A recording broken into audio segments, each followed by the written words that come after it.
Hi guys, welcome back to episode 10. In this episode I make a mess of quite a few things. Particularly this bolt. It didn't want to come out. No matter how much I tried, I couldn't get it out. And then I discovered that the panel sitting behind it was actually broken anyway. So I could have just cut it off.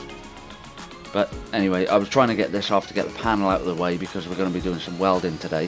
But before that, I want to get the doors off the car so that it's easier to just get in and out of it. I'm going to be in and out over the next couple of weeks, months. God knows how long it's going to take to build this thing. But with the doors off, it's going to be a lot easier to do a lot of things, particularly getting the roll cage in it when I finally get the bender. And doing the welding is going to be easier jumping in and out of the car. I'm also going to prep to get the windscreen out. The back windows are going to come out, and I'll probably take the tailgate off as well. That's not going to be in this episode. I just want to get the doors off in this one. The doors are held on by 2 nuts on the inside, and then there's 3 bolts on the outside and a small wiring loom. There's like 2 wires, which I think were just for the speaker in the door, if I remember rightly. I've been struggling with tools a bit in this episode too, because some of my tools are in work, particularly all the ratchets I seem to own are in work.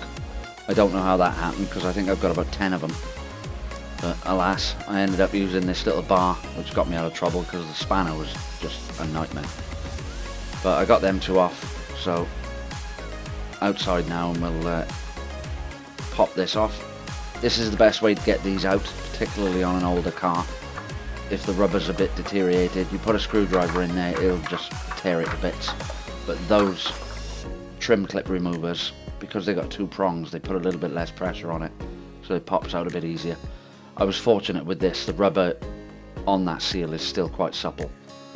So 2 top bolts, 1 bottom bolt left. I've left the door on the catch because it's much easier and it'll hold the door in position while I undo the bolts. Once I've got the bolts undone, I can just get a firm grip on the front of the door, pull the handle and pull the door off in one. It's not too difficult, particularly with this, because the doors are light. It's only got a piece of glass and a window winder in it. There's no crazy sound deadening or anything like that in there, electric motors, central locking. It's pretty much bare. So once I get this side off, I'll go and do the other side.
Well, don't know what that was.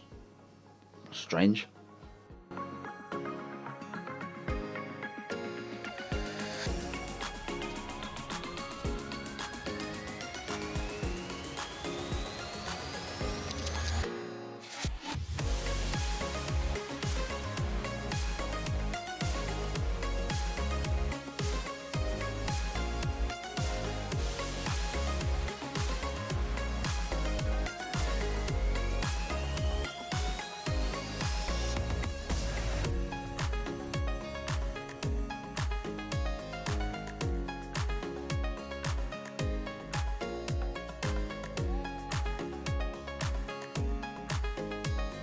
This one ended up being a bit more difficult because I forgot I'd taken the interior handle off and the exterior handle doesn't exist.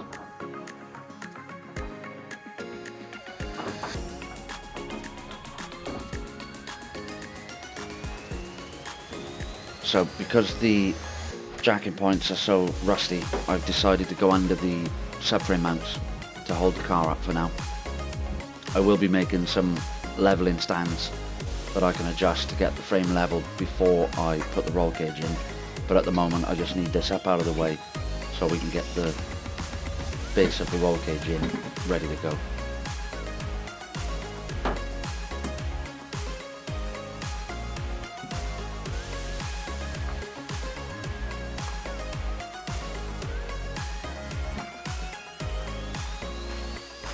Now I can get the windscreen wipers off, ready to take the windscreen out.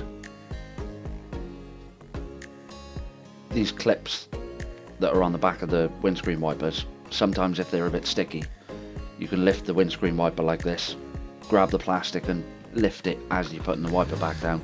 Tends to just give it a little bit more pressure to break off. Two 13mm nuts, one on each unit, just undo them. A lot of the time you can lift the windscreen wiper up, give it a wiggle and it'll come off. A couple of taps. This one didn't want to budge. So I bought this a few years ago. I've never used it. It's coming in handy now. So just put the nut back on, mainly to protect the threads and stop it flying off if it does come off with a bang. Put the two adjusters in behind the windscreen wiper arm, and then the center bolt has got a collar, that brass coloured collar goes down onto the nut without damaging the thread. So then you just tighten it down and easy. So once you've broken the seal on that, you can take the nut back off.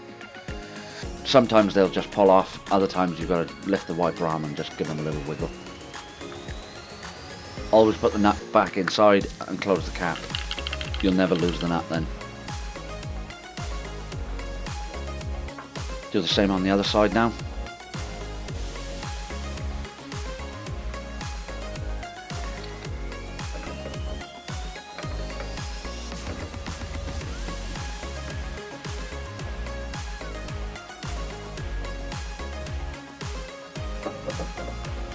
That wasn't as satisfying as the first one because the nut started turning with it, but it did release it. I've just done that before I took the nut right the way off to make sure, but it did release, so off it comes.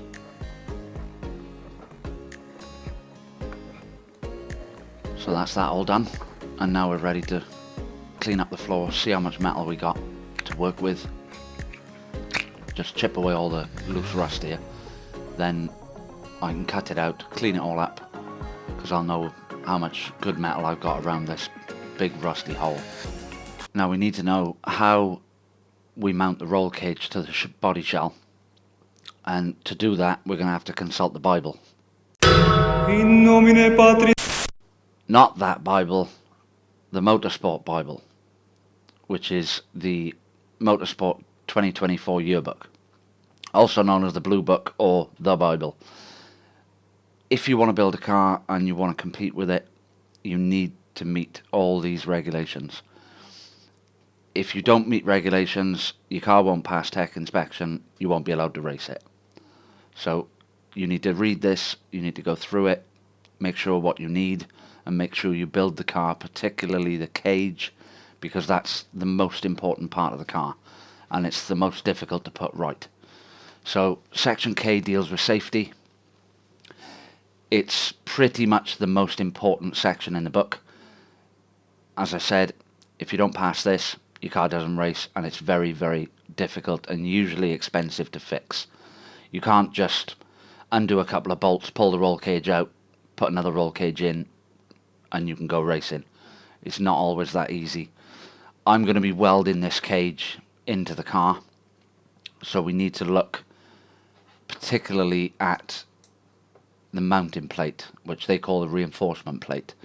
The mounting foot is what goes onto the roll cage. If you're bolting one in, I'm going to be welding it in, so I'll be welding directly to the reinforcement plate. So as you can see here, a reinforcement plate is a metal plate fixed to the body shell or chassis structure under a roll bar mounting foot to spread load into the structure. So that means when any load is applied to the roll cage, it won't just punch through the bodywork. It's got to force itself into that plate, and that's got to try and go through the bodywork. Force mass times area, it's a lot harder to go through it if it's wider than the footprint of the roll bar. So section 1.3.2 is mounting of the rollover protection system to the body shell. Minimum mountings, one for each leg of the main or lateral roll bar, one for each leg of the front roll bar, and one for each of the backstay. The backstays are usually connected to the rear suspension. I'm going to be building it as a space frame, so it doesn't quite count there. Anyway, basically what this is saying is a steel reinforcement plate of a material of at least the same thickness as the wall of the tube, minimum 3 millimeters, and of at least 120 centimeters squared, has got to be welded to the body shell to mount the roll cage feet to. It also says the mounting foot or leg may alternatively be welded directly to the body shell or reinforcement plate in accordance with drawing K13. So this drawing just shows you how you can do it. You can mount it either side of the body shell, on the outside or the inside, as long as it's fully seam welded all the way around, and then the tube is seam welded to it. It's perfectly fine. I'm going to be doing it slightly different. I'm going to be making tower boxes for the roll cage to sit on. It's going to make it easier to weld it all properly because it's going to be welded into the car, not bolted. So now that we're armed with all that information, we can carry on, get the floor cleaned up, get the towers made up, cut in steel, and get them all in position and get them tacked together.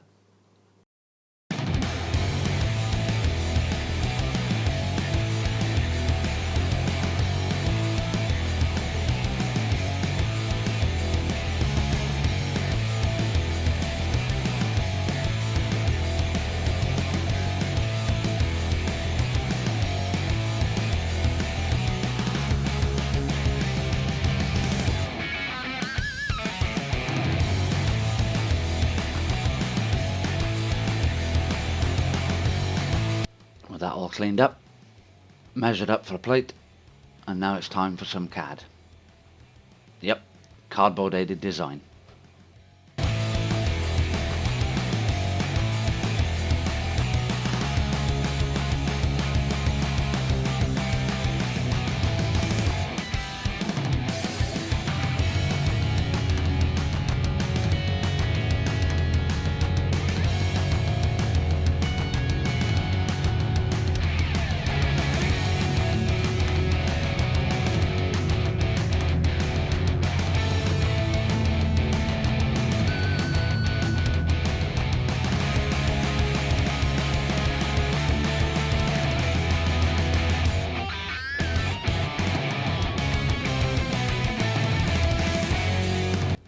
Oh, there it is again.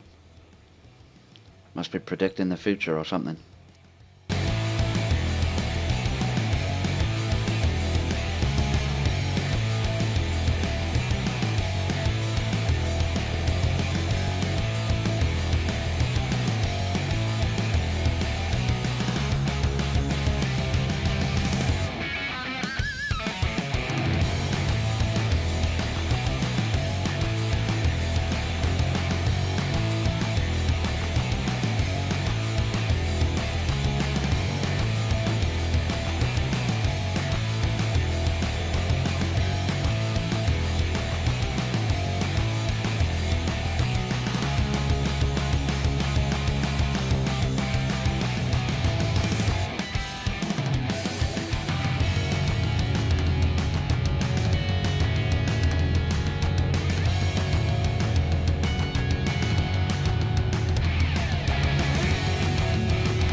Now that that's all cleaned up, we can get this all welded in.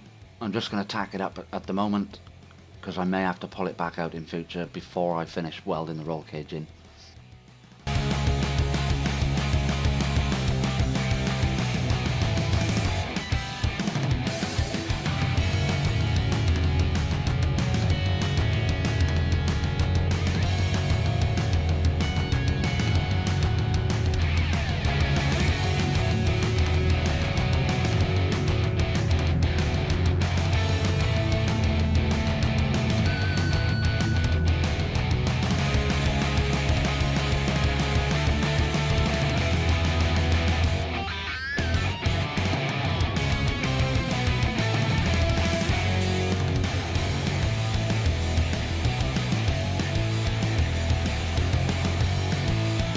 The passenger side is just a mirror image of the driver's side, so I can use all the same templates, cut all the same steel, and then clean it all up, weld it all together.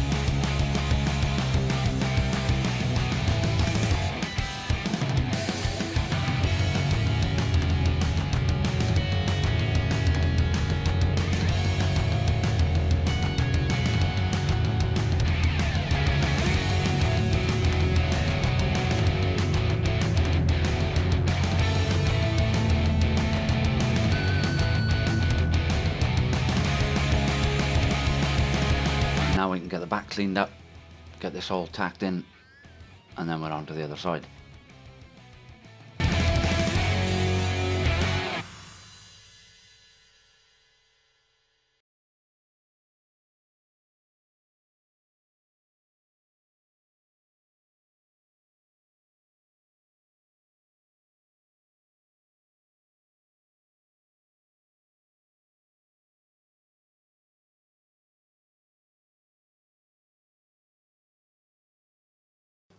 So I'll get this last corner done, and that's the shell ready to take a roll cage. It's about time. It's taken me long enough to get to this stage.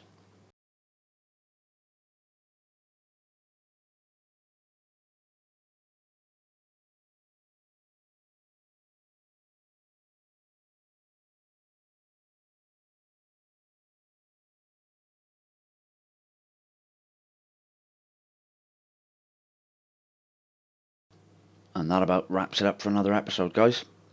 Don't forget to like the video, subscribe to the channel if you haven't already, and don't forget to ring the bell to keep updated with the next part of the project.